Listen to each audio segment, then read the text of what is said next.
Todos sabemos, né? Todos sabemos aí das repercussões da chamada tese do século, tema 69 do STF, que decidiu que o ICMS não deve compor a base de cálculo do PIS e da COFINS e é o ICMS destacado em nota fiscal.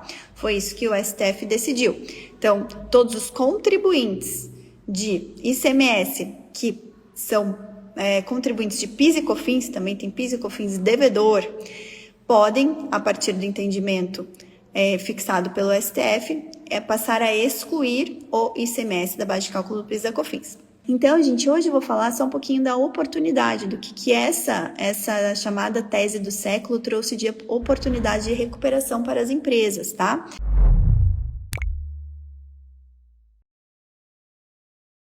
Antes do julgamento do tema 69, havia um cálculo prévio por parte da Procuradoria-Geral da Fazenda Nacional de que, uma vez que ela perdesse essa tese chamada tese do século, haveria aí um prejuízo para os cofres públicos de cerca de 250 bilhões de reais, tá? Esses foram dados que foram divulgados lá em meados de 2014, e sem a gente saber exatamente de onde, né, esses dados foram coletados. E aí, o que nós fizemos dentro do IBPT, tá?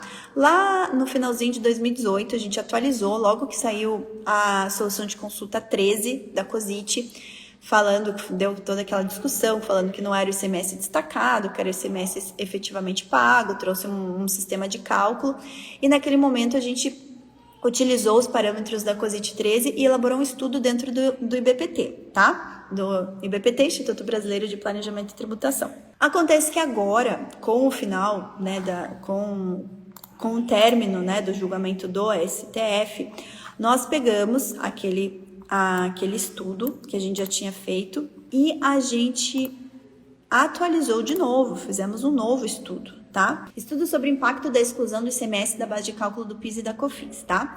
Com base nesse estudo, o que foi feito? Foram levantados os processos, as ações judiciais que estavam em trâmite, tá? E foram feitas mais algumas análises, e nós chegamos dentro do IBPT a uma estimativa total de que o impacto econômico desse tema, né, desse tema 69, para os cofres públicos é da ordem de 358 bilhões de reais. Então, um pouquinho mais de 100 bilhões a mais do que foi divulgado lá pela PGFN lá atrás, tá? Então, lembrando, né, repercussão da decisão, então, os contribuintes, mesmo que não tenham ingressado em juízo com ação, né, ingressado com ação judicial para pedir a exclusão do ICMS da base de cálculo do PIS e da COFINS, não precisam mais ingressar, podem ajustar aí o seu SPED, fazer os ajustes conforme a Receita Federal divulgou, fazendo as retificações devidas, e podem recuperar esses créditos a partir de março de 2017 para frente, tá?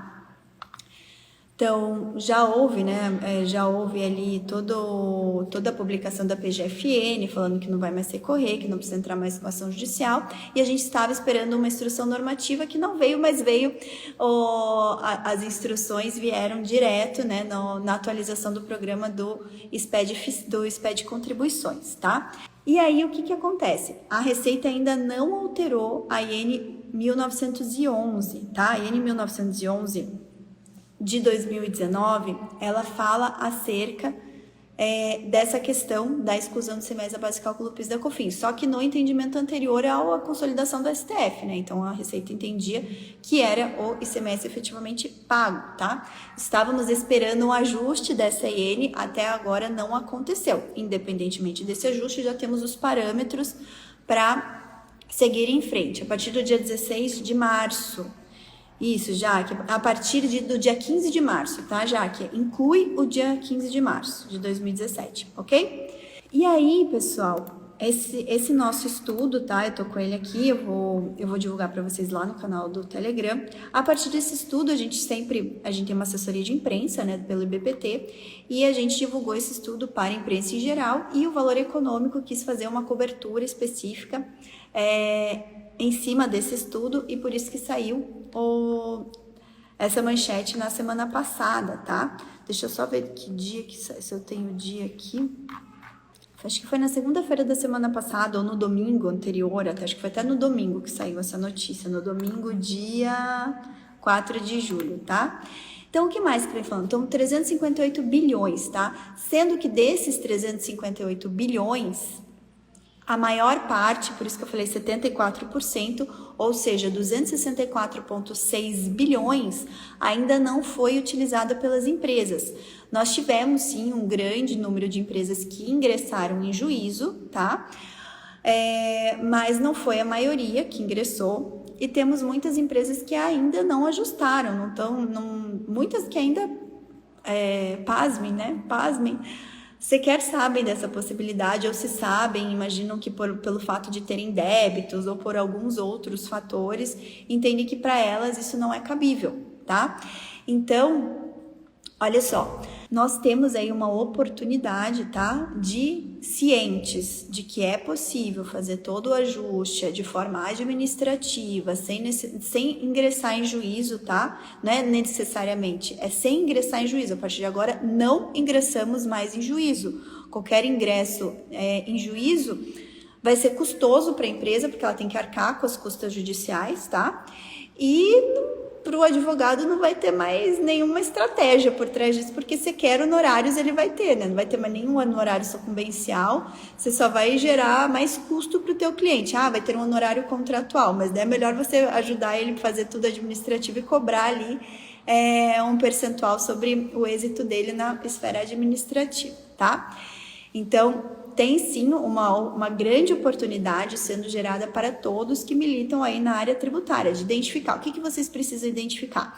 Contribuintes de ICMS e contribuintes de PIS e COFINS, tá? Precisa ter ICMS destacado em nota e precisa ter PIS e COFINS para recolher, né? Então, se a empresa tiver dívida, levanta o crédito, porque todos os créditos tributários, eles servem para quitar débitos também. Então, você tem um crédito, é uma moeda de troca, tá? Então, vale a pena mesmo assim, ok?